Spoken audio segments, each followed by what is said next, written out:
Mr. Chairman, thank you. Good morning. Good morning. It's great to be with you. It's my first time that I've been back to be able to speak with you since I was sworn into the United States Senate, and it's great to be back with my friends in the party.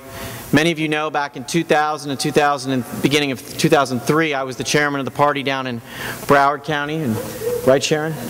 And where we were fighting down there hard for you to re-elect Jeb Bush and elect President Bush during the time that I was chairman. And old young Republican, AJ, we've been in a lot of meetings together, and college Republican, a teenage Republican, so it's great to be back with the people who make it happen.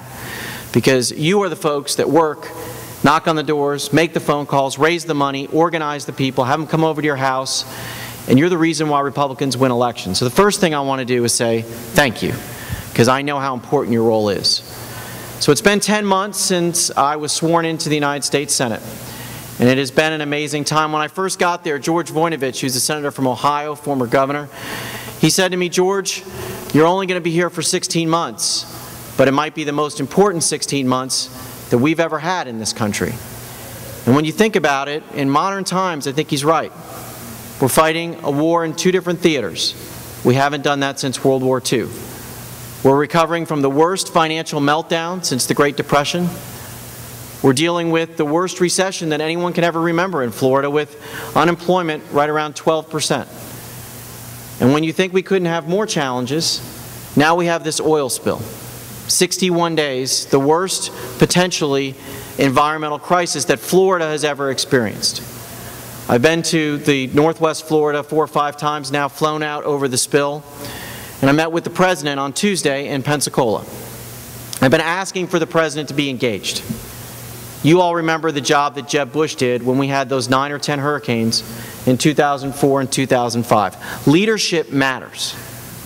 Jeb Bush was at that emergency operations center 12, 14 hours a day, traveling around the state, working through challenges, overcoming obstacles. When people would come to him and say, "You know, Governor, we can't get this done," he would say, "No, you're going to get it done, and you're going to have it done by tomorrow," because that's what leaders do. And this President has been absent. So I asked him to come to Florida, and he did, and we met. And what I said to him was, "Mr. President, where are the skimmers? Where are the skimmers to clean up the oil?"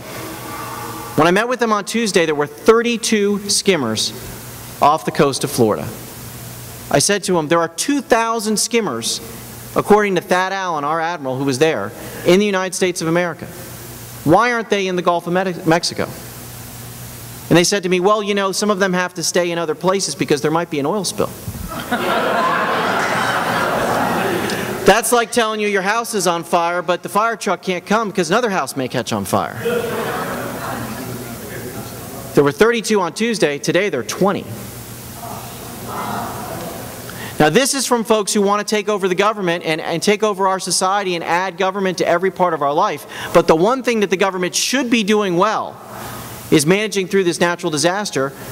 And we can't get a straight answer out of the Coast Guard, we can't get a straight answer out of the federal government as to where these skimmers are and why we're not requesting them. I saw Admiral Allen again on Thursday, and I said, "Where are the skimmers?" He said, "We're getting in the process to ask the governors to release them from these different areas." Getting in the process. 61 days later. 2 million gallons of oil a day spilling in the Gulf of Mexico. 20 skimmers are like you and me and my buddies getting boats out there by ourselves. It's not what the federal government should be doing. We had the Dutch come into my office yesterday and said they have asked to give the federal government, us, these huge super skimmers, and we've refused. You've heard about this Jones Act. I filed legislation yesterday to waive it. It is ridiculous to me that we don't have all the resources there.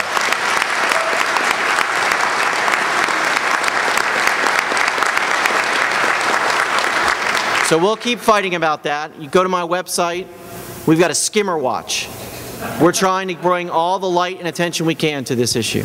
But it's amazing to me that the people who passed legislation to take over 1/6 of this economy and federalize health care, folks that did this so-called financial reform regulation that didn't address the problems that caused the financial meltdown, but created huge new government bureaucracies, layer upon layer of new bureaucrats, people with immense power to regulate things like orthodontists, to extend credit to their customers, but don't do anything really to go after the issues that caused the meltdown.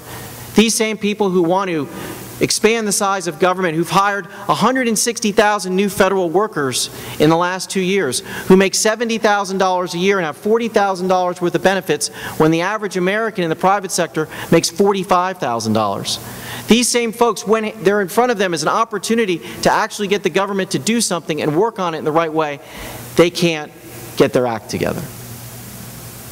But my friends, they have a fundamentally different philosophy than we do. And when I showed up, I was the 40th senator. Not as acclaimed as the 41st senator, Scott Brown. But when I showed up, it was like showing up at the Alamo. They were happy I was there. It was like, can you fire a gun? Can you shoot? Can you be part of the battle? We were in a situation in December, you'll remember, we spent 24 days in a row trying to make the American people understand that this health care bill was so bad. And the United States Senate has a tremendous constitutional responsibility that our founding fathers put forward, Lou. They knew that the Senate is the place where you put the brakes on the car. Washington said it's the saucer that catches the overflowing coffee and allows it to cool. And we spent 24 days showing the American people how bad that health care bill was. And although we didn't have the 41st vote, we elected a Republican in Massachusetts. In Massachusetts.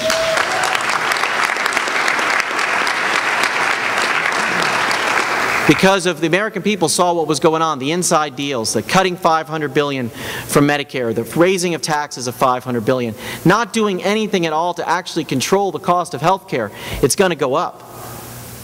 They saw what was going on in Washington. That's the longest the United States Senate had been in direct session, 24 days in a row, since we decided to go to World War I. So we're up there fighting for you.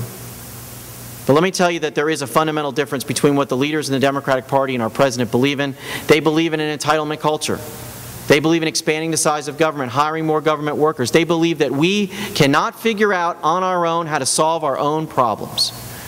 Yet when they have real